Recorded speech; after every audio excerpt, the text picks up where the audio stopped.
தமிழ்நாட்டு முதலமைச்சர் அண்ணன் தளபதி அவர்கள் மிக முக்கியமான ஒரு கேள்வியை எழுப்பியிருக்கிறார்கள்.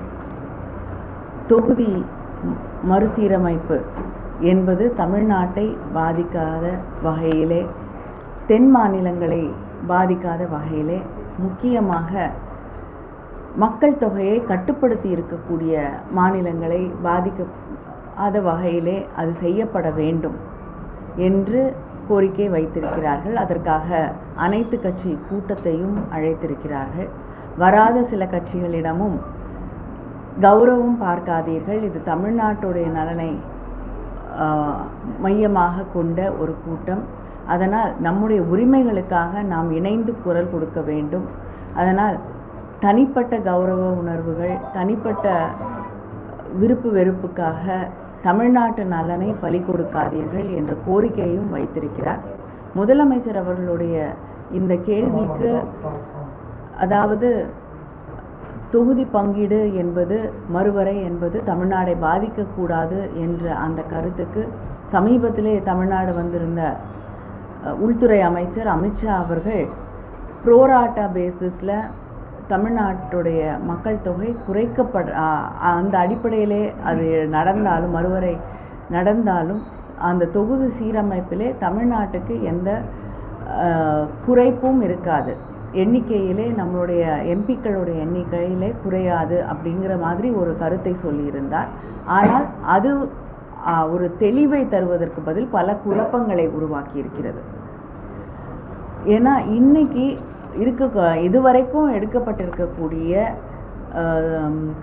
மக்கள் தொகை கணக்கெடுப்பின்படி தான் ஒவ்வொரு முறையும் டீலிமிட்டேஷன் அப்படிங்கிறது பாப்புலேஷன் பேசிஸாக தான் மக்கள் தொகை அடிப்படையிலே தான் செய்யப்பட்டிருக்கிறது ஒவ்வொரு முறையும்.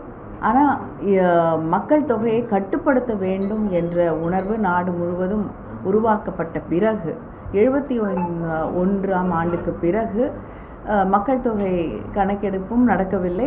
அதன் அடிப்படையிலே நடக்கக்கூடிய அந்த டீலிமிட்டேஷனும் நிறுத்தி வைக்கப்பட்டிருக்கு. ஏன்னா சில மாநிலங்கள் இந்த மக்கள் தொகை குறைப்பை முக்கியமாக எடுத்துக்கொண்டு அதை செய்து அதில் வெற்றி பெற்றிருக்கிறார்கள். பல மாநிலங்கள் அதை பெருசாக எடுத்துக்காமல் மக்கள் தொகை அவர்களுக்கு அதிகரித்திருக்கிறது. அப்படிப்பட்ட சூழலில் மக்கள் தொகையை குறைத்திருக்கக்கூடிய மாநிலங்கள் பாதிக்கப்படக்கூடாது, ஒரு பேலன்ஸ் வரக்கூடிய இரண்டு விதமான இந்த மாநிலங்களுக்கு இடையே ஒரு சீரான நிலை வரும் வரை இது நிறுத்தி வைக்கப்பட வேண்டும் என்ற கருத்து சொல்லப்பட்டு அது நிறுத்தி வைக்கப்பட்டிருக்கிறது. இப்பொழுது மறுபடியும், ஏன்னா மகளிர் மசோதா நாடாளுமன்றத்தில் கொண்டு வரப்பட்ட போது அது தொகுதி மறுசீரமைப்புக்கு பிறகு செயல்படுத்தப்படும், அது செயல்பாட்டிற்கு கொண்டு வரப்படும் என்ற கருத்து சொல்லப்பட்டது. அதனால் அதே போல் பல கேள்விகளுக்கு நாடாளுமன்றத்திலே பதில் அளிக்கக்கூடிய அமைச்சர்களும் இந்த மறுசீரமைப்பை பற்றி பல முறை அதை மென்ஷன் பண்ணியிருக்காங்க. அப்படிப்பட்ட சூழலில் முதலமைச்சர் அவர்கள் தமிழ்நாடு பாதிக்கக்கூடாது அப்படிங்கிற கருத்தை வலியுறுத்தி சொல்லியிருக்கிறார்கள். இதில் என்ன மிக முக்கியமான விஷயம்னா, தமிழ்நாட்டுக்கு எண்ணிக்கை குறைக்கப்படாது. அதாவது நாடாளுமன்ற உறுப்பினர்களோட எண்ணிக்கை இப்பொழுது 39 இருக்கிறது. அதே அளவில் இருந்தாலும் மற்ற மாநிலங்கள், இப்போ யூபி போன்ற மாநிலங்களில் மக்கள் தொகை குறைக்கப்படவில்லை. அதனால் அவர்களுக்கு அதிகமான எண்ணிக்கை தரப்படும் என்றால், ராஜஸ்தானோ, மத்திய பிரதேஷோ, பீகாரோ இவங்கெல்லாம் எம்பிக்களோட எண்ணிக்கை அங்கே அதிகரிக்கும். ஆனால் தமிழ்நாடு போன்ற மாநிலங்களுக்கு, கேரளா இல்லைன்னா ஆந்திரா, தெலுங்கானா இந்த மாதிரி மாநிலங்கள் மக்கள் தொகை அடிப்படையிலே அவர்களுக்கு எண்ணிக்கை குறையக்கூடிய வாய்ப்பு இருக்கிறது. இல்லை என்றால் அதே நிலை இருக்கும். ஆனால் நீங்கள் சதவிகிதத்தை எடுத்துக்கிட்டிங்கன்னா, இன்று தமிழ்நாட்டோட எம்பிஸ் மொத்தம் இருக்கக்கூடிய எண்ணிக்கையில் 543ல் 7.18% இருக்கிறோம். ஆனால் இப்படி மாறும் பொழுது அது 5%, 5.7% குறையக்கூடிய வாய்ப்பு இருக்கிறது. அதில் நம்ம மிகப்பெரிய அளவிலே பாதிக்கப்படுவோம். தென் மாநிலங்கள் மிகப்பெரிய அளவிலே பாதிக்கப்படும். இதைத்தான் நம் முதலமைச்சர் அவர்கள் மறுபடியும் சொல்கிறார்கள். இதற்கு ஒரு தெளிவான பதிலை அங்கே உள்துறை அமைச்சரோ அல்லது அங்கே இருக்கக்கூடிய யூனியன் கவர்மெண்ட்டோ நமக்கு இதை தெளிவுபடுத்த வேண்டும். ஏன்னா இந்த பயம் இது வந்து நியாயமான ஒரு அச்சம். இதை நாம் இதில் ஒரு தெளிவு பெற்றால்தான் வந்து இந்த பிரச்சனைக்கும் ஒரு முடிவு ஏற்படும்.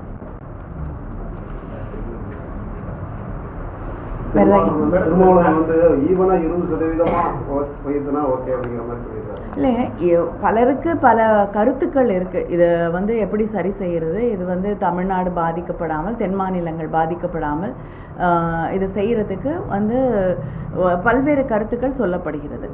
அதற்காகத்தான் முதலமைச்சர் அவர்கள் வந்து ஒரு அனைத்து கட்சி கூட்டத்தை அழைத்திருக்கிறார்கள். அங்கே பல்வேறு கருத்துக்கள் சொல்லப்படும். எது வந்து சரியாக எல்லாருக்கும் ஏற்றுக்கொள்ளக்கூடிய ஒன்றாக எது இருக்கிறதோ அதை நிச்சயமாக ஏற்றுக்கொள்வார்கள்.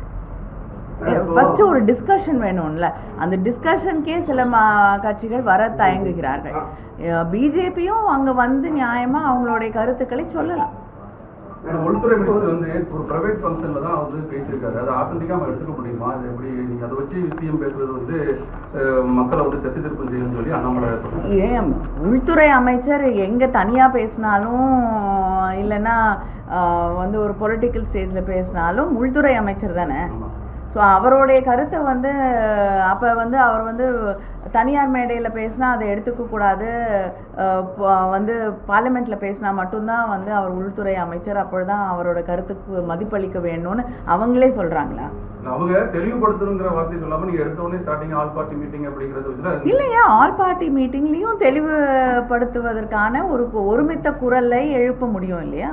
அதை தான் வந்து முதலமைச்சருடைய வந்து கருத்து என்னன்னா, எல்லாருடைய கருத்தையும் கேட்டு அதற்கு வந்து ஒரு சரியான தீர்வை நாம் கண்டெடுக்க முடியும் என்றால் எல்லாரையும் ஒருங்கிணைத்து அதை செய்ய வேண்டும் என்பதுதான் முதலமைச்சருடைய எண்ணமா இருக்கு.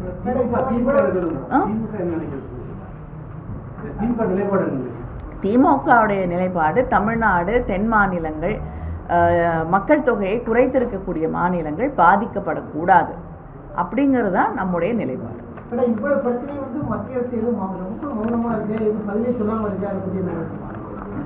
சொல்ல வேண்டும் அப்படிங்கிறதுக்காக தான் வந்து இது திரும்ப திரும்ப வலியுறுத்துகிறோம்.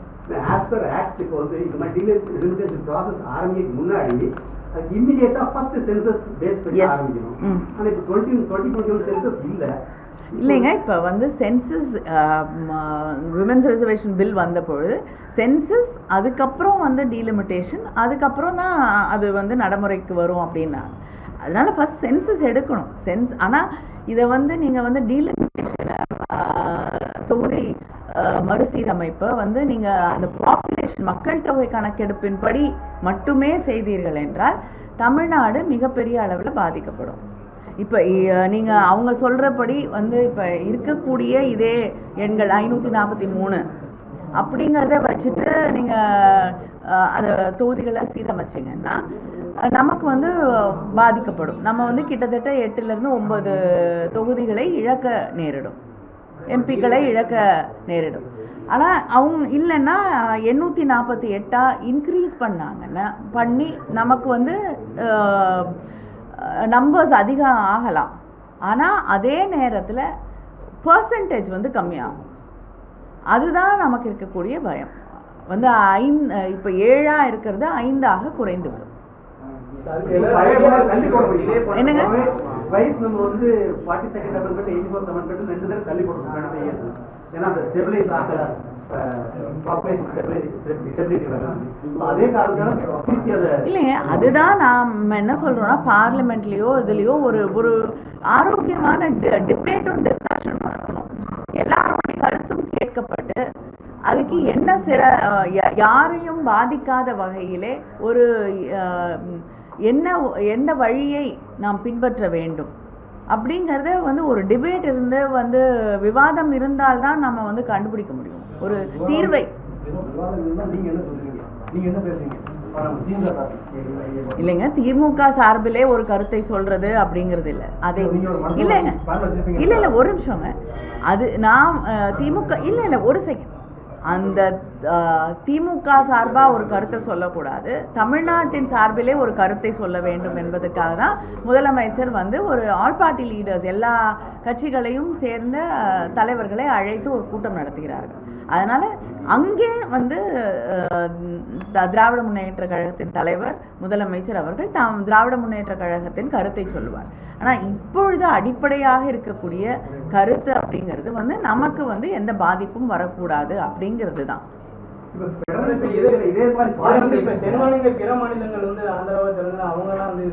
இல்லைங்க, தெலுங்கானா முதலமைச்சர் இதை பற்றி பல முறை பேசியிருக்கிறார். அதே போல் வந்து கேரளா முதலமைச்சர் பேசியிருக்கிறார். பல மாநிலங்களோட முதல்வர்கள் இதை பற்றி ஒரு சமீபத்தில் கூட கர்நாடக முதலமைச்சர் அவர்கள் இதை பற்றி வந்து தனக்கு இருக்கக்கூடிய கவலையை பகிர்ந்து கொண்டிருக்கிறார். நம்முடைய முதலமைச்சர் தளபதி அவர்களுடைய கருத்தோடு நான் உடன்படுகிறேன், ஐ சப்போர்ட் ஹிம் அப்படின்னு சொல்லியிருக்காங்க. அமெரிக்கா மாதிரி கண்ட்ரீஸ்லையும் யூரோப்பியன் யூனியன்லையும் இந்த மாதிரி பிரச்சனை இருக்கிறது அவங்க எப்படி அதை சால்வ் பண்ணியிருக்காங்க, அதுல இருந்து நம்ம எதுவும் அவங்க சால்வ் பண்ணியிருக்கிறது த்ரூ டிபேட், எல்லாருடைய கருத்துக்களையும் கேட்டு நியாயம் வழங்க வேண்டும் என்ற வகையிலே தான் அது தீர்க்கப்பட முடியும். இதுக்கு இவங்க என்ன வந்து பதில் வச்சுருக்காங்க அப்படிங்கிறத வந்து தெளிவாக சொன்னாதான் நமக்கு தெரியும்.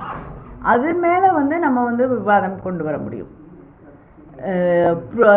ப்ரோராட்டா பேசிஸில் உங்களுக்கு எந்த இழப்பும் இருக்காது அப்படிங்கிறது வந்து ஒரு பொத்தாம்படையாக எதுவுமே வந்து தெளிவில்லாத ஒரு வகையில் ஒரு கருத்து சொல்லிட்டு போகிறது.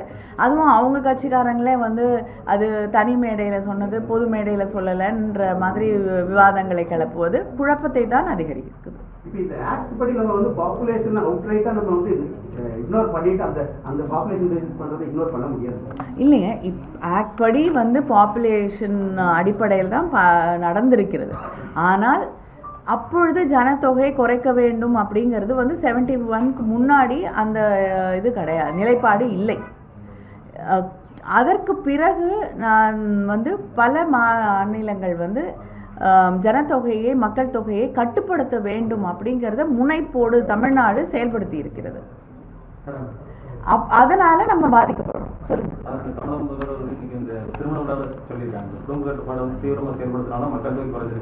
அதனால புதுமண தம்பிகள் வந்து உடனடியாக குழந்தை மக்களுக்கு சரியான அப்ரோச்சா மேடம் சொல்லியிருக்காங்க. உடனடியாக சொன்னாதான் மக்களுக்கு அதிகமாக இதாகும். இல்லைங்க, இது வந்து தமிழக முதல்வர் மட்டும் சொல்லக்கூடிய கருத்து இல்லை. ஆந்திர முதல்வர் கூட வந்து சமீபத்தில், ஏன்னா எல்லாருக்கும் ஒரு அச்சம் இருக்கிறது, நம்ம வந்து சரியாக நடந்து கொண்டோம், இந்த நாட்டுடைய நலனை கருதி வந்து பல திட்டங்களை செயல்படுத்தி இருக்கிறோம். அதனால் நம்ம பாதிக்கப்படும் போது, என்னுடைய மக்கள் பாதிக்கப்படும் போது அவர்களை நாம் பாதுகாக்க வேண்டும் அப்படிங்கிற பாப்புலேஷன்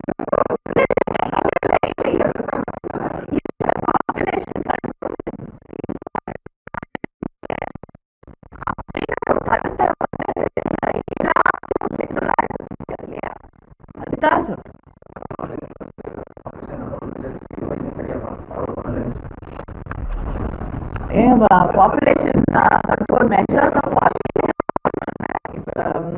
பீகாரில் மக்கள் தொகை அதிகரித்திருக்கிறது, யூபியில் அதிகரிச்சிருக்கு. நேஷ்னல் பர்சன்டேஜை விட நம்ம வந்து ரொம்ப கம்மியாக இருக்கும். தமிழ்நாடு ஃபர்டிலிட்டி க்ரோத்து தமிழ்நாடு கம்மியாக இருக்குது, கேரளா கம்மியாக இருக்குது. ஆனால் யூபி, பீகார் போன்ற மாநிலங்கள், மத்திய பிரதேஷ் போன்ற மாநிலங்கள்லாம் நேஷ்னல் ஆவரேஜை விட வந்து அதிகமாக இருக்குது, பல மடங்கு அதிகமாக இருக்குது. அப்போ வந்து கட்டுப்படுத்தியிருக்காங்களா இல்லையாங்கிறது உங்களுக்கே நான் விட்டுறேன்.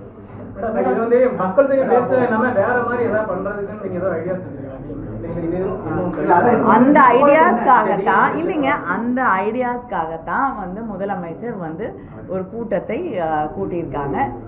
தனிப்பட்ட ஒரு கட்சியோடைய கருத்தாக அது போகாமல், குரலாக அது எடுத்து சொல்லப்படாமல் வந்து தமிழ்நாட்டுடைய ஒருமித்த குரலாக சொல்லப்பட வேண்டும், அந்த கருத்து தெரிவிக்கப்பட வேண்டும் அப்படிங்கிறது தான் முதலமைச்சருடைய எண்ணம்.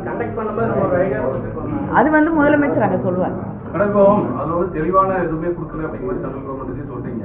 ஆல் பார்ட்டி மீட்டிங்ல இங்க தெளிவான என்ன முடிவு எடுக்க முடியும்னு நினைக்கிறீங்க? மீட்டிங் நடந்து முடியட்டோங்க, தெளிவான முடிவு எடுக்கிறாங்களா இல்லையான்னு பார்க்கலாம். யாருங்க?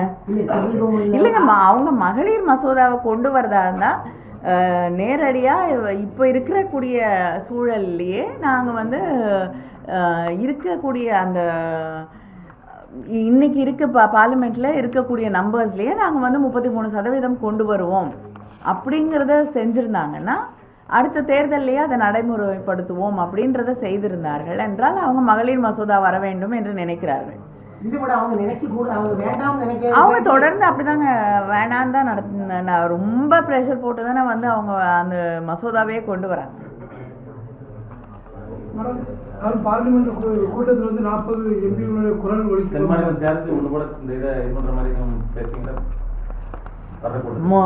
முதல்ல வந்து தமிழ்நாடு வந்து ஒருமித்த குரலில் இந்த கருத்தை சொல்ல வேண்டும்.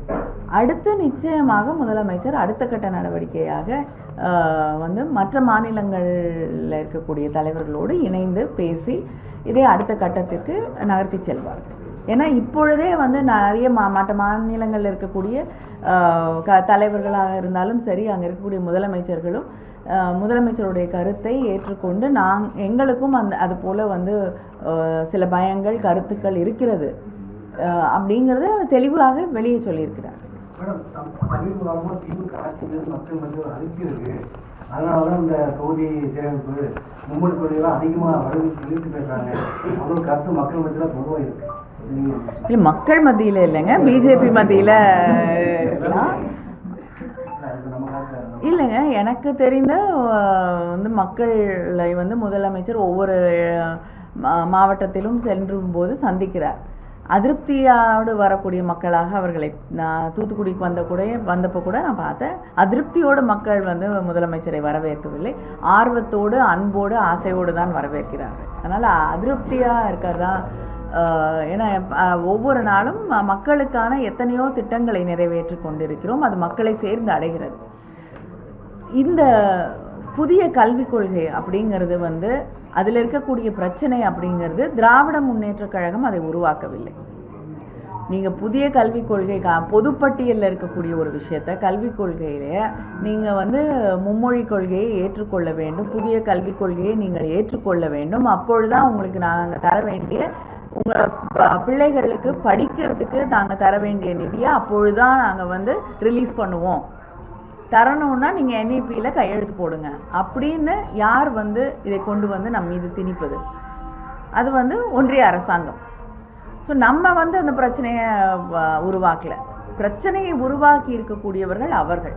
அதற்கு எதிர்வினை ஆற்ற வேண்டிய ஒரு நிலையிலே நாம் நிற்கிறோம். அதனால் நம்ம இந்த கருத்துக்களை உருவாக்கவில்லை. அதே போல் வந்து டீலிமிட்டேஷன் நீங்கள் எல்லாத்தையும் முடித்து எப்படி பண்ணுறது எல்லாத்தையும் டிசைட் பண்ண அப்புறம் அந்த பிரச்சனையை நம்ம வந்து பேச முடியாது. அது வருமுன் காக்கணும் இல்லையா? அதுதான் தமிழ்நாட்டுடைய. அவ்வளோதானே.